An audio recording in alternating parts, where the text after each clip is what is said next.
Ada wartawan nggak di sini? Bawaslu masih ada, Bawaslu. Udah selesai kampanye ya, jadi aku bisa bicara agak longgar ya. Hai para sarjana, hai para profesor, hai para teknokrat, ilmumu harus untuk bangsa dan rakyatmu. Ilmumu untuk bangsa dan negara. Saya suka dengan moto UKRI, belajar untuk berbakti, raih ilmu untuk bangsa. Dan begitu kau dapat gelar, begitu kau dapat sarjana, begitu kau dapat penghargaan, jangan sombong.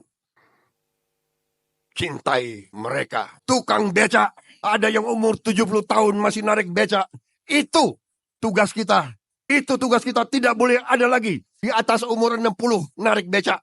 Karena itu saya setelah sah ditetapkan sebagai presiden terpilih dan insya Allah menjadi presiden Republik Indonesia secara resmi pada Oktober tanggal 20 yang akan datang, saya bertekad tugas yang diberikan kepada saya oleh rakyat Indonesia, saya anggap juga sebagai tugas mulia yang diberikan di atas pundak saya oleh Yang Maha Kuasa. Artinya, saya harus bekerja keras, sekeras-kerasnya, dengan semua unsur yang bersama saya, mencari putra-putri terbaik Indonesia untuk menghilangkan kemiskinan, menghilangkan kelaparan dari bumi Indonesia, mengelola kekayaan bisa dinikmati oleh seluruh rakyat Indonesia, dengan demikian membawa keadilan kepada seluruh rakyat Indonesia, dan sarana antara lain memperbaiki pendidikan Indonesia dengan sebaik-baiknya.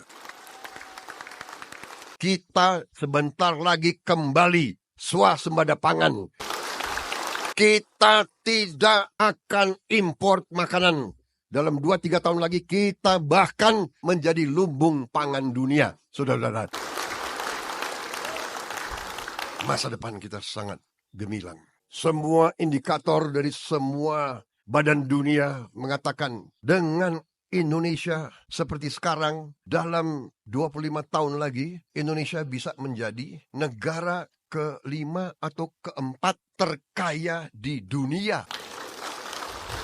Bisa cinta tanah air, teriak Pancasila di mulut, begitu dia diberi kesempatan dia korupsi.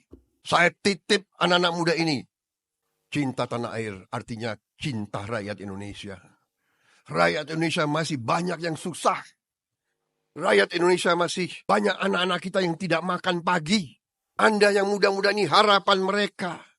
Kalau Anda ingin meraih kepintaran, ingin meraih gelar, ingin cari posisi, begitu Anda dikasih posisi, Anda ikut meneruskan korupsi. Anda ikut curi uang rakyat.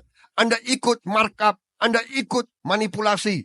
Ya, karunia yang Tuhan berikan kepada kita, segala kekayaan kita nanti akan sirna. Korupsi adalah yang menghancurkan suatu negara. Korupsi yang akan membuat negara miskin. Saya titip sama anak-anak muda ini, jadilah pemimpin yang cinta rakyat. Cinta rakyat. Saudara, boleh inovatif, harus kreatif, harus cari kekayaan, tidak dengan merampok uang rakyat. Cari kekayaan, menciptakan kekayaan. Create wealth. Don't steal from our people. Create wealth. Banyak kesempatan. Saya ingin menyampaikan penghargaan yang setinggi-tingginya kepada Rektor UKRI, Profesor Dr. Insinyur Sufmi Ahmad Dasko. Keberhasilan suatu institusi, keberhasilan satu organisasi, keberhasilan bahkan satu kesebelasan sepak bola, itu sangat dipengaruhi oleh peran dan kerja keras pemimpinnya.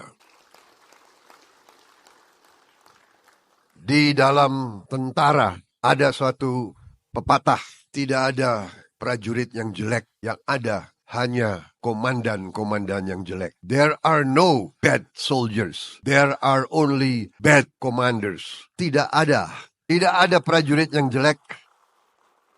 Yang jelek hanya komandan-komandannya. Sebaliknya, ada juga pepatah dalam tentara yang kita diajarkan dari sejak muda. 1000 harimau dipimpin oleh kambing, harimau akan semua. 1000 kambing dipimpin oleh harimau, kambingnya akan ngaung semua. Artinya faktor pemimpin. Saudara-saudara, Ukri usianya cukup lumayan. Ukri lahir dari satu cita-cita. Bahkan saya boleh mengatakan Ukri lahir dari suatu impian. Impian mungkin bisa tergolong impian nggak enak kalau saya bicara. Ada wartawan nggak di sini? Tapi sudah, Bawaslu masih ada, Bawaslu. Udah selesai kampanye ya, jadi aku bisa bicara agak longgar ya. Kalian lebih suka dengar sambutan normatif atau mau dengar hati saya? Kira-kira gimana? Hah? Kalau sambutan normatif kan, saudara-saudara sekalian. Baik, saya mau kasih tahu bahwa dulu cita-citanya impian ini mungkin terlalu, bisa saya katakan terlalu besar. Waktu itu saya masih muda, sekarang rodo muda. Pingin muda terus, tapi berjiwa muda. Ya kan? Mungkin semangat saya tidak kalah dengan semangat anak-anak muda di depan saya ini. Saudara-saudara sekalian, impian waktu itu, karena kita waktu itu penuh dengan harapan, penuh dengan optimisme. Tahun 90-an, tahun 80-an, Indonesia dikatakan macan Asia. Pertumbuhan kita terus-menerus. Waktu itu kita bisa bikin pesawat terbang. PTDI lahir pada saat itu. Kita bikin kapal. Kita begitu semangat. Seluruh dunia lihat Indonesia. Tetapi kita pun tidak boleh lengah.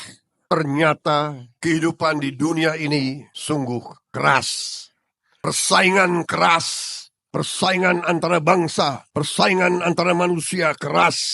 Setiap bangsa ingin hidup dengan semakmur-makmurnya. Setiap bangsa ingin menjadi yang terhebat, yang terkuat, yang terkaya. Dan demi cita-citanya itu, setiap bangsa rela, tega untuk menghambat bangsa lain. Itu adalah sejarah manusia. Sejarah manusia ribuan tahun. Jadi, saudara sarjana-sarjana yang baru lulus, guru besar, para intelektual, para akademisi, ya benar yang saya katakan dari dulu. Masa depan bangsa ditentukan oleh perguruan tinggi. Tapi kadang-kadang para akademisi hanya belajar dari satu sektor, hanya belajar dari satu segi, hanya melihat situasi dari satu aspek.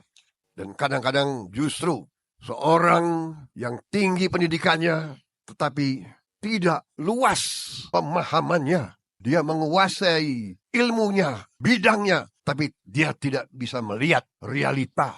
Contoh, kalau saudara belajar ilmu politik di fakultas, begitu saudara keluar lihat realita politik sebenarnya, mungkin saudara akan kaget. Realita kadang-kadang tidak sepenuhnya sesuai dengan ilmu yang ada di buku. Dan sering kita sebagai bangsa, kita kurang introspeksi, kita kurang waspada. Pemimpin-pemimpin kita, elit kita sering tidak waspada. Kita asik dengan kehidupan kita, dengan persaingan di antara kita, tidak melihat kenyataan sejarah bahwa tiap bangsa masing-masing berjuang untuk kepentingannya sendiri, dan tiap bangsa ingin unggul bila perlu dengan mengorbankan kepentingan bangsa-bangsa lain. Saudara-saudara sekalian, ini saya bicara dalam konteks bahwa dengan idealisme kita, dengan kerja keras kita, tahun 90-an kita diambang tinggal landas, tapi kita tidak waspada, kita diganggu oleh kekuatan-kekuatan besar, kita cekcok di antara kita. Akhirnya pembangunan yang bisa kita seharusnya tahun 90-an kita tinggal landas, kita jatuh. Sistem-sistem yang sudah bagus banyak dibongkar. Kita disuruh menjiplak sistem bangsa lain. Sekarang kita telah mulai bangkit kembali. Setelah 25 tahun pelan-pelan kita bangkit. Dan ini juga karena faktor kepemimpinan. Saya kira saudara-saudara sudah dengar pendapat-pendapat saya tentang situasi kondisi di tingkat nasional. Tapi saya sekarang ingin bicara di tingkat UKRI. Karena itu saya katakan, prestasi yang saya lihat dalam 2 tahun ini, dalam 3 tahun ini adalah akibat kepemimpinan, leadership, pengorbanan, bakti diantaranya oleh Rektor UKRI, Profesor Dr. Insinyur Ahmad Sufmi Dasko. Kadang-kadang bangsa kita itu kalau melihat prestasi pelit untuk mengucapkan terima kasih. Saya, dengan pengalaman saya sadar kadang-kadang manusia itu cukup dihargai jerih payahnya, dia sudah puas. Tidak perlu diberi uang, tidak perlu diberi apa. Tapi saya perhatikan bangsa kita ini banyak di antara pemimpin-pemimpin kita ucapan terima kasih saja malas. Saya tidak mau seperti itu. Karena itu saya ingat hari ini harus saya ucapkan terima kasih kepada Rektor UKRI hari ini. Terima kasih Profesor Dr. Insinyur Sufmi Ahmad Dasko. Masalahnya saya kenal Pak Dasko ini sebelum dia doktor, sebelum dia profesor, waktu dia masih pesilat. Beliau dulu salah satu pesilat di perguruan yang saya pimpin juga. Ada pesilat yang tumbuh dengan hebat, ada pesilat yang tumbuh tapi kurang hebat. Ini termasuk pesilat yang tumbuh hebat. Saya juga terima kasih dengan seluruh pengurus yayasan, seluruh guru besar ya, yang juga telah berjuang memberi sumbangan yang besar terhadap UKRI. Masa depan kita, masa depan bangsa akan tergantung dalam kemampuan menguasai teknologi. Teknologi bukan hanya barang, bukan hanya beli teknologi, harus bisa menguasai, menciptakan, dan menjalankan teknologi itu. Untuk itu kita butuh awaknya. Karena itu kita butuh anak-anak muda yang nanti akan menguasai teknologi. Yang paling penting tadi itu adalah MIPA. MIPA menjadi dasar dari semua. Dari semua masa depan kita akan tergantung kepada MIPA. Matematik, fisika, kimia, biologi. Menghadapi virus pandemi, kita butuh ahli-ahli biologi. Menghadapi nanti krisis pangan dunia, kita butuh ahli-ahli biologi. Untuk menghasilkan obat yang bisa terjangkau oleh seluruh rakyat Indonesia, kita butuh ahli-ahli kimia, ahli-ahli farmasi. Kita harus bikin obat di Indonesia, bukan import obat lagi. Kita tidak bisa tergantung kepada bangsa lain. Bertahun-tahun Prabowo Subianto selalu bicara, mungkin sudah 20 tahun lebih, 25 tahun lebih. Saya selalu bicara swasembada pangan, swasembada pangan, swasembada pangan. Saya bicara food estate, bukan saya bicara food estate. Ibnu Sutowo sudah bicara food estate tahun 60-an. Ada orang-orang Indonesia, ada tokoh-tokoh Indonesia, ada intelektual Indonesia yang mengejek saya, mengejek konsep food estate. Ada yang mau import saja makanan pangan dari luar. Saya katakan, kalau terjadi krisis di dunia, kalau negara-negara lain tidak mau jual pangannya ke kita, masa 280 juta rakyat Indonesia harus tergantung kepada bangsa lain. Padahal yang Maha Kuasa memberi lahan yang cukup, memberi tanah yang subur, memberi air yang cukup. Saudara-saudara sekalian, ternyata apa yang saya sampaikan berkali-kali, bertahun-tahun, sekarang terbukti. Tetapi saudara-saudara sekalian, sarjana-sarjana muda yang akan menghadapi masa depan, saya katakan masa depan kalian cerah, masa depan kalian gemilang. Kita negara yang diberi karunia luar biasa oleh Yang Maha Kuasa. Kita sebentar lagi kembali swasembada pangan. Kita tidak akan import makanan. Dalam 2-3 tahun lagi kita bahkan akan menjadi supplier. Kita akan menjadi lumbung pangan dunia. Saudara-saudara, 3 tahun lagi. Masa depan saudara cerah. Saya sebetulnya kalau lihat situasi ini, saya senang dengan lagu Ku Ingin Hidup 1000 tahun lagi. Ya. Saudara-saudara sekalian, masa depan kita sangat gemilang. Semua indikator dari semua badan dunia mengatakan dengan Indonesia seperti sekarang, dalam 25 tahun lagi, Indonesia bisa menjadi negara ke-5 atau ke-4 terkaya di dunia. Bisa kita bayangkan atau tidak? Bisa. Nggak yakin saya. Kita ini, ya maaf, kita koreksi diri kita ya, bangsa kita. Kadang-kadang apakah karena dijajah terlalu lama dulu, kita terlalu kagum sama yang berbau luar negeri. Terlalu kagum.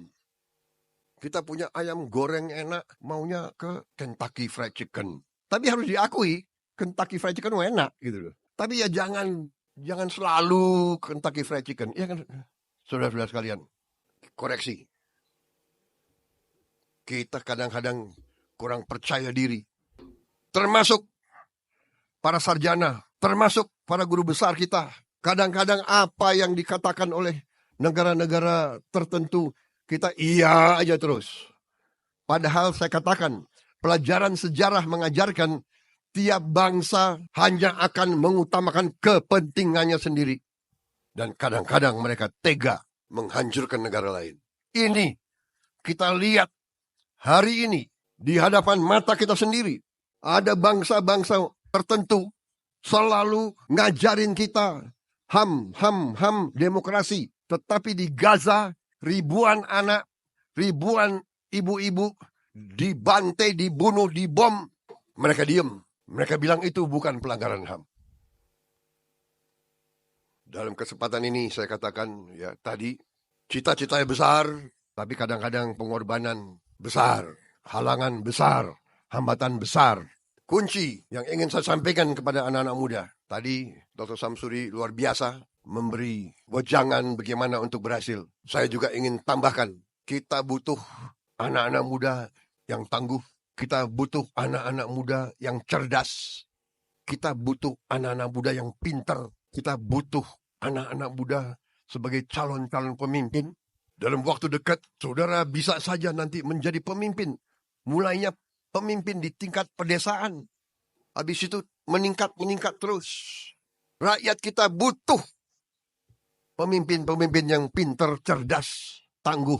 Tetapi saya titip salah satu kelemahan tidak bangsa kita, tapi kelemahan bangsa-bangsa di dunia, terutama bangsa-bangsa dari bawah dijajah, meningkat, ingin maju.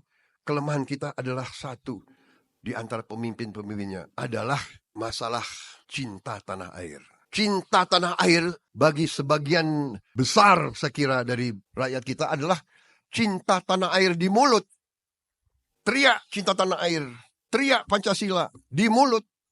Begitu dia diberi kesempatan, dia korupsi. Saya titip anak-anak muda ini.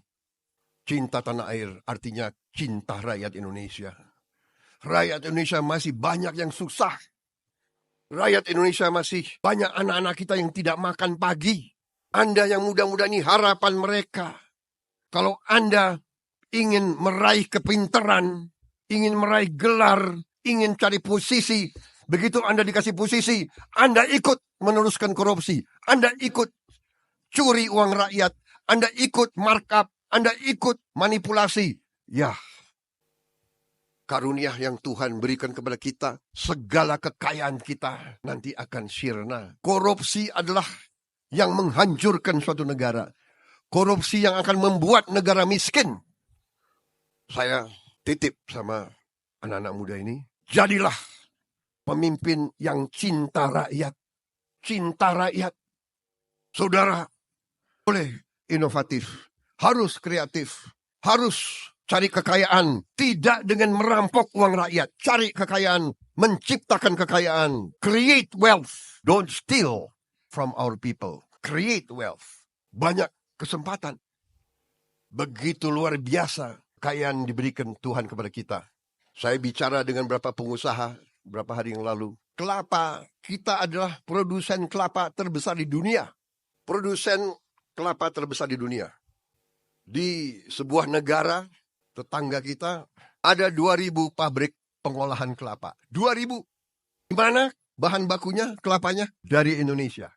Di Indonesia mungkin kalau dihitung sekarang tidak lebih dari 4-5 pabrik pengolahan kelapa. Ternyata kelapa ini bisa bahan untuk macam-macam.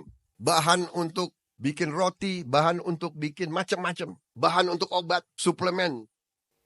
Ada 2.000 pabrik, masing-masing pabrik mempekerjakan dari 1.000 sampai 2.000 pekerja. Berarti 2.000 pabrik itu potensinya mempekerjakan 2 juta orang. Kelapanya dari kita. Ahli kelapa yang terkemuka ada di kita. Pohon kelapa yang alam sekarang, satu kelapa 1 tahun mungkin 40 buah. Dengan bioteknologi, dengan benih-benih yang baru, kita mungkin sekarang bisa satu kelapa 100 buah setahun. Memungkinkan. Bayangkan betapa kekayaan kita. Saya katakan kepada pengusaha itu, saudara, negolah sama negara itu. Suruh pindahin sebagian dari 2000 pabrik ke Indonesia. Saya berharap dalam 2-3 tahun akan ada puluhan, ratusan pabrik-pabrik pengolahan kelapa. Itu baru satu bidang. Kita merencanakan 21 komoditas yang pabrik pengolahannya harus di Indonesia. 21.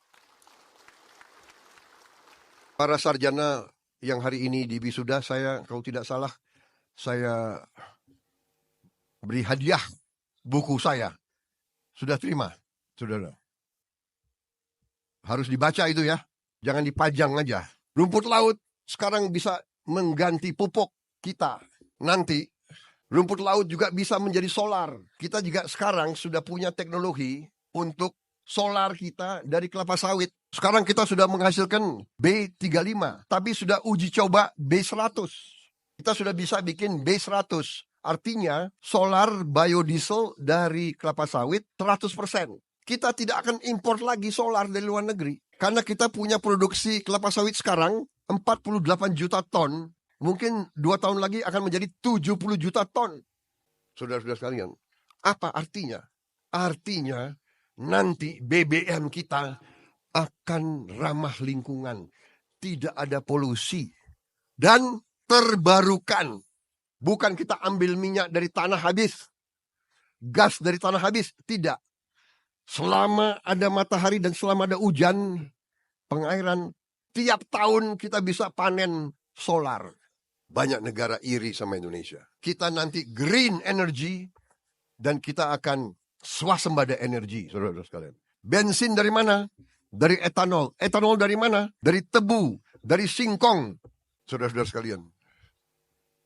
Saudara-saudara sekalian, intinya adalah yang saya sampaikan, masa depan gemilang, tapi kita butuh pemimpin-pemimpin yang tadi. Pintar, cerdas, berani, tegar, ya kan? Dan cinta tanah air, cinta rakyat. Dan karena cinta tanah air, karena cinta rakyat, tidak ingin melanjutkan praktek-praktek korupsi. Kuncinya itu, saudara sekalian.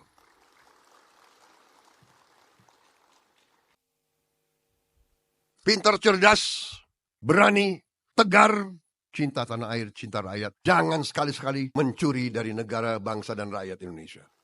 Ya. Harus menjadi kuat. Ingin kaya, bagus. Supaya orang kaya membantu orang yang kurang kaya dan belum kaya. Harus jadi kuat, kaya untuk membantu yang lemah. Tapi jangan kaya dengan mencuri. Saudara boleh bangga jadi sarjana. Tapi saya dalam hati saya sebenarnya, saya sangat hormat sama pedagang kaki lima. Sama tukang ojol, sama tukang bakso, sama petani, sama buruh tani, sama pekerja harian, sama buruh di pelabuhan, sama nelayan yang nyawanya dipertaruhkan untuk cari makan untuk istri dan anaknya. Si pedagang kaki lima tiap hari keluar, dia dorong itu, keringat fisik mencari makan untuk anak dan istrinya. Itu yang kita hormati. Mereka mulia, mereka jujur, mereka halal.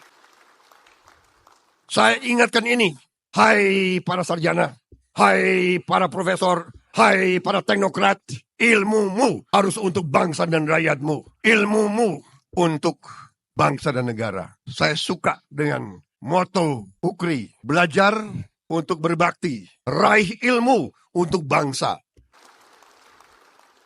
Dan begitu kau dapat gelar, begitu kau dapat sarjana, begitu kau dapat penghargaan, jangan sombong. Cintai mereka. Tukang beca, ada yang umur 70 tahun masih narik beca. Itu tugas kita. Itu tugas kita, tidak boleh ada lagi di atas umur 60 narik beca. Saya bikin proyek beca listrik. Minimal kalau dia mengemudi, fisiknya terbantu. Hal-hal semacam ini kita butuh sarjana-sarjana teknik mesin. Dan itulah prestasi dari PT LEN, luar biasa. Mereka hasilkan becak listrik. Masa depan saudara hebat, luar biasa dengan titipan yang saya berikan, ya. Makanya Universitas Kebangsaan namanya kebangsaan. Melalui cobaan sekian tahun, saya pertahankan karena namanya. Saya berharap Universitas Kebangsaan Republik Indonesia akan memberi sedikit sumbangan kepada pembangunan bangsa Indonesia. Saya tutup dengan mengutip dua tokoh bangsa. Pertama, Ki Hajar Dewantoro yang mengajarkan kepada kita salah satu ilmu kepemimpinan yang sangat penting yang diambil alih sekarang juga oleh banyak institusi termasuk di TNI. Ingarso Sungtulodo di depan memberi teladan. Ingmadio Mangunkarso di tengah-tengah membangun semangat. Tutwuri Handayani sekali-sekali kita beri dorongan dari belakang. Ini pelajaran dari Ki Hajar Dewantara. Juga suatu ajaran dari seorang tokoh dari Amerika Latin yang sangat terkenal. Dia pahlawan, dia membebaskan kalau tidak salah 4-5 negara melawan penjajah Spanyol. Kalau tidak salah Venezuela, Ekuador, Bolivia, Peru yang dibebaskan oleh jenderal ini. Namanya Simon Bolivar. Dia membebaskan, tetapi dia tidak mau. Kalau tidak salah dia sempat menjadi presiden mungkin sebentar, dia mengundurkan diri dan dia meninggal karena sakit. Tapi dia tinggalkan suatu pelajaran dan dia sekarang di Amerika Latin sangat dicintai, sangat dihormati. Pelajaran dia saya kira patut kita ingat. Kita kalau mau maju, kita harus belajar dari mana saja. Belajar dari siapapun yang baik. Suatu bangsa akan berjalan menuju kebesaran dengan cepat. Sesuai dengan kecepatan pendidikan mereka. Suatu bangsa akan terbang jika pendidikannya baik. Suatu bangsa akan runtuh jika pendidikannya diabaikan. Karena itu, saya setelah sah ditetapkan sebagai presiden terpilih, dan insya Allah saya menjadi presiden Republik Indonesia secara resmi pada Oktober tanggal 20 yang akan datang. Saya bertekad tugas yang diberikan kepada saya oleh rakyat Indonesia, saya anggap juga sebagai tugas mulia yang diberikan di atas pundak saya oleh Yang Maha Kuasa. Artinya, saya harus bekerja keras, sekeras-kerasnya, dengan semua unsur yang bersama saya, mencari putra-putri terbaik Indonesia untuk menghilangkan kemiskinan, menghilangkan kelaparan dari bumi Indonesia, mengelola kekayaan bisa dinikmati oleh seluruh rakyat Indonesia, dengan demikian membawa keadilan kepada seluruh rakyat Indonesia, dan sarana antara lain memperbaiki pendidikan Indonesia dengan sebaik-baiknya. Pendidikan kunci kebangkitan bangsa Indonesia. Karena itu guru-guru harus kita perbaiki kehidupannya. Karena itu anak-anak sekolah harus kita jamin makan yang bergizi minimal sekali sehari. Ini kunci daripada kebangkitan bangsa Indonesia. Itu apa yang ingin saya sampaikan pada siang hari ini. Saya mau kasih tahu sebetulnya saya dalam keadaan flu sudah berapa hari ini. Tadi malam saya berpikir mungkin saya tidak datang ke Bandung. Saya akan siapkan Vicon. Tetapi setelah saya berpikir, tidak, ini kehormatan bagi saya diundang. Kehormatan bagi saya. Jadi yang tadi batuk-batuk hari ini agak hilang batunya. Baik, terima kasih atas perhatian saudara-saudara. Minta maaf kalau ada kata-kata saya yang kurang berkenan.